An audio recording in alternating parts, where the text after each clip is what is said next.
২৬ জন পর্যটকের রক্তে রঞ্জিত কাশ্মীরের মাটি ভারতের প্রতিশোধের আগুনে জ্বলে উঠল সিন্ধু নদীর অভিন্ন পানি চুক্তি। কিন্তু এই চালে পাকিস্তানকে বাড়তে গিয়ে ভারত নিজেই পড়তে পারে ভয়ঙ্কর পানির ফাঁদে। কি সেই ফাঁদ? ভিডিওটি না টেনে শেষ পর্যন্ত দেখুন।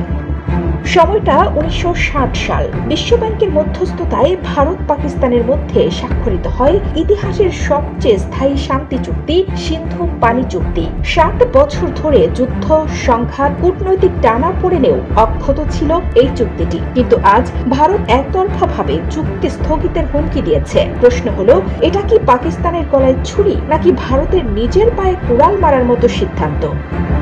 এদিকে ভারতের ঘোষণার পর পাকিস্তান কি করলো? আকাশ সীমা বন্ধ, কূটনৈতিক সম্পর্ক ছিন্ন আর হুমকি দিল পানি বন্ধ মানে যুদ্ধ। পাকিস্তানের জাতীয় নিরাপত্তা কাউন্সিল বলছে পানি হচ্ছে লাইফলাইন, যে কোনো মূল্যে তার রক্ষা করবে তারা। কিন্তু ভারতের জন্য আসল ঝুঁকি লুকিয়ে আছে অন্য কোথাও।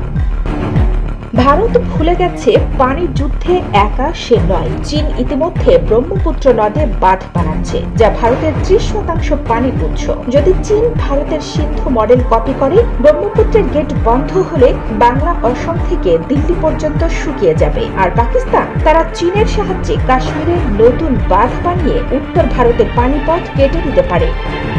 চীন পাকিস্তানকে ইতিমধ্যে $৬২ বিলিয়ন সিপিইসি প্রকল্পে সাহায্য করছে। ভারত যদি পাকিস্তানের পানি আটকায়, চীন পাকিস্তান জোট কাশ্মীরে মেগা বাঁধ বানিয়ে ভারতের জলবিদ্যুৎ ধ্বংস করতে পারে। তখন পানির বোমা ফাটবে ভারতের মাথায়। আন্তর্জাতিক সম্প্রদায় এই সংকটে নীরব থাকবে না। বিশ্বব্যাংক ও আমেরিকা চাপ দেবে দুই পক্ষকে শান্ত রাখতে, কারণ দুই পরমাণু শক্তিধর দেশের পানি যুদ্ধ গ্লোবাল ডিজাস্টার। সমাধান একটাই, আলোচনার টেবিল, সিন্ধু চুক্তি পুনর্বিবেচনা, আন্তর্জাতিক মধ্যস্থতা এবং পানির অস্ত্র না খেলার নীতি। নইলে যুদ্ধে কেউ জিতবে না, কিন্তু হারবে কোটি কোটি সাধারণ মানুষ। পানি যেন না হয় সর্বনাশের নদী। শেয়ার করুন এই ভিডিও, জানিয়ে দিন পানির যুদ্ধ নয়, শান্তি চাই। কমেন্টে লিখুন আপনার মতামত। কারিস্তাতে মানিপা, খবর সংযোগ।